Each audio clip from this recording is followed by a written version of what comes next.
Bonjour à toutes et à tous, le premier journal au monde imprimé en 3D, cela ressemble à une cocasserie du Guinness Book des records et pourtant un quotidien belge l'a fait. En juin, la République du Congo aura 50 ans. Pourquoi le roi Albert II doit-il se rendre à cette petite sauterie alors que la Flandre perçoit cette visite officielle comme un soutien au régime corrompu de Kabila? Enfin, deux lesbiennes mexicaines se sont dit « Si te quiero mucho », devenant les premières femmes mariées d'Amérique latine. Voici précisément tout ce que vous ne verrez pas dans cette émission. Combien de jours reste-t-il avant la prochaine Coupe du Monde? 91. Combien de personnes ont trouvé la mort dans la ville nigérienne de Jos? Près de 500. Et quelle était la raison de ces tueries? Le Nigeria dénombre pas moins de 140 millions d'habitants. Vous imaginez l'ampleur de la poudrière ethnique et religieuse. Mais les massacres de Jos, ce ne sont pas seulement de villes enturbanées de l'islam qui ont égorgé les blanches colombes de la chrétienté. Ces raids exterminateurs s'inscrivent dans un conflit plus profond, des heurts communautaires à l'échelle nationale. Lorsque les Britanniques ont quitté leur colonie nigériane en 1951, les nationalistes ont repris le flambeau. Ils n'ont eu de cesse de flatter les susceptibilités ethniques. C'est d'ailleurs pour calmer les esprits que le fédéralisme a été adopté. Tout à fait. Au terme des années 70, le religieux s'immisce dans le discours politique.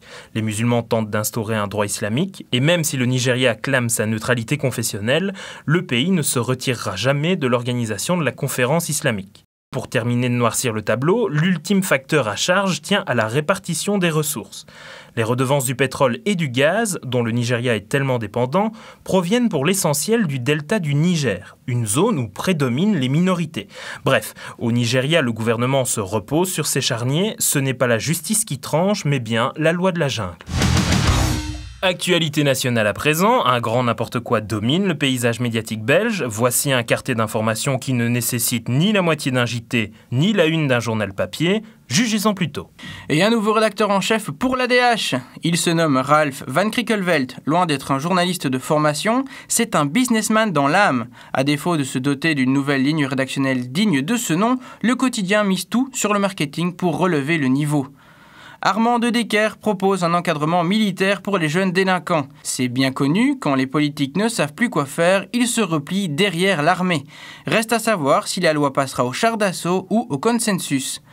Le remède à l'école buissonnière est en bonne voie. Pour ceux qui s'en réjouissent déjà, il ne s'agit en aucun cas d'un renouvellement du système de l'éducation.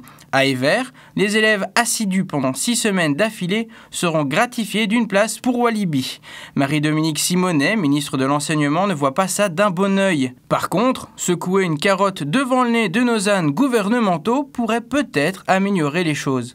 Et enfin, si nous évoquions le fameux bordel de haut vol, plus connu sous la siglaison de BHV. Depuis novembre 2009, Jean-Luc Dehaene, nommé par le roi, a repris le taureau par les cornes et veut mettre un terme à cette dispute aux allures de corrida gouvernementale. Monsieur Dehaene préfère éviter les discours mal maîtrisés et garder la surprise pour Pâques. Du coup, aucune communication avec la presse n'est envisagée. Décidément, rien n'est simple sur ce dossier. À quand un gouvernement à faciliter ? C'est une ferme célébrité en Afrique, avec des connards et des connasses qui acceptent de jouer dedans. Oh le con! Oh le con! Il est con, hein. Claude François, bonjour, merci d'être parmi nous. Depuis votre départ éclair, les rumeurs les plus fumantes ont circulé à votre sujet. Le magazine France Dimanche, pour ne pas le citer, est en première marche du podium. Il a vanté l'exclusivité d'une interview d'outre-tombe à travers un médium. Pour rétablir toute la vérité, vous avez vécu un terrible accident, on s'en doute, mais qu'avez-vous ressenti lors de cette décharge? Ça vous fait un cœur tout neuf, ça vous accroche des ailes blanches dans le dos. Ça vous fait marcher sur des nuages et ça vous poursuit en amour. Et quelle est la dernière chose que vous ayez entendue au moment de votre mort? Les sirènes de la police de Paris. Justement, comment s'est passée l'arrivée des secours? Il me lève. Et il me bouscule, je ne me réveille pas, rigide attitude. Sur moi, il remonte le drap, suis déjà tout froid, rigide attitude. Merci. Et sinon, on sait tous que vous étiez un bourreau des cœurs. Sans savoir si vous êtes au paradis, la Vierge, comment est-elle? Elle a les yeux bleus, Maria, elle a le sang chaud, Maria. C'est cela, oui. Concluons enfin. Quel est votre sentiment vis-à-vis du journaliste et du médium qui vous ont soi-disant interviewé? Si j'avais un marteau, je les cognerais le jour, je les cognerais la nuit, j'y mettrais tout mon cœur. Eh bien, encore merci Clo-Clo. Malgré les années, vous êtes toujours aussi survolté. Vous venez d'entendre Claude François, l'inventeur des bains à remous.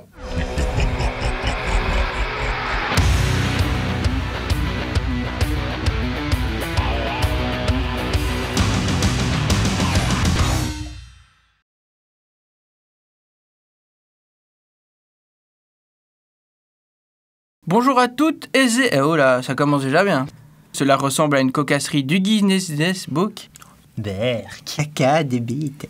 Les musulmans tentent d'instaurer un droit islamique, et même s'ils le...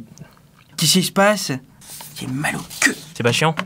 Actualité... Oh, punaise, Bon, c'est beau ça, j'aimais bien. ça pétait.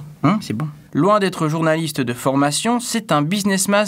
C'est une Christmas, c'est une bonne bière, j'adore ça. On va avoir le CSA au cul, hein. Pardon, mais c'est un bêtisier, ça faut. Oui, c'est vrai. Le quotidien mise surtout sur le... Non, merde. À défaut de se doter d'une nouvelle ligne rédactionnelle... On va recommencer.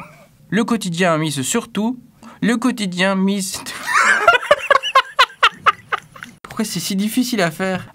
Loin d'être journaliste de formation, c'est un businessman dans l'âme. C'est un businessman dans l'âme. On a mis du temps, mais on l'a fait, hein. Chilla. Mouah.